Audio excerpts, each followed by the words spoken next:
Today, I'd like to chat to you about posture and what we can do to get the best posture possible.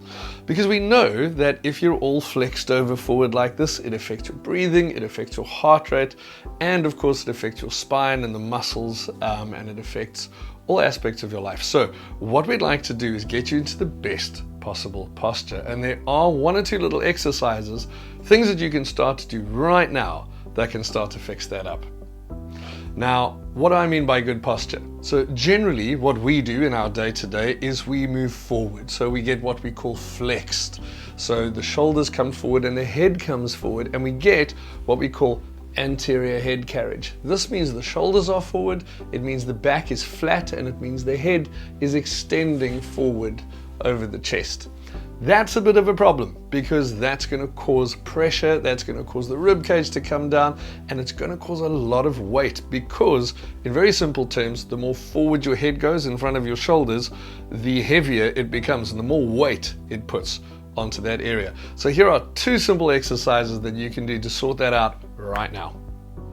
And here is the first of those two exercises. So I'm going to bring James in to come and help us. So James, come in and have a seat. Right, so the first thing we're going to do with James is something you can do exactly as you want at the office, wherever you are.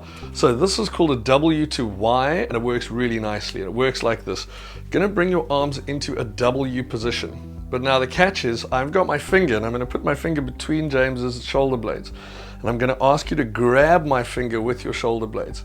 Can you see immediately as James does that, the head moves back, the shoulders move back, and you move out of that rolled forward position.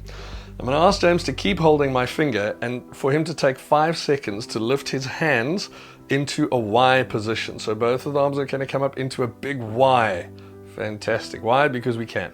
And then he's going to take another 5 seconds to come right back down again. And the whole time, I want you, if you're doing this by yourself, picture that you are grabbing onto a finger or a pencil or something between your shoulder blades. Right, this is the second piece of the puzzle, and what you're going to do here is called an in-doorway stretch. So I'm going to ask James if he can put his elbows and hands up on the outside of the door frame.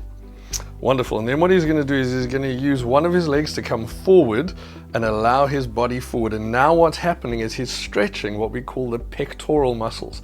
He's stretching his pec minor and pec major, and those are the muscles right in front of the shoulders into the chest. And that's what gets really, really tight. Two simple exercises. I want you to do 5 of these from here all the way up into the Y, and I want you to take 5 seconds to go up and 5 seconds to come down. And then the second one is the in-doorway stretch, and I want you to get into that doorway for 20 or 30 seconds.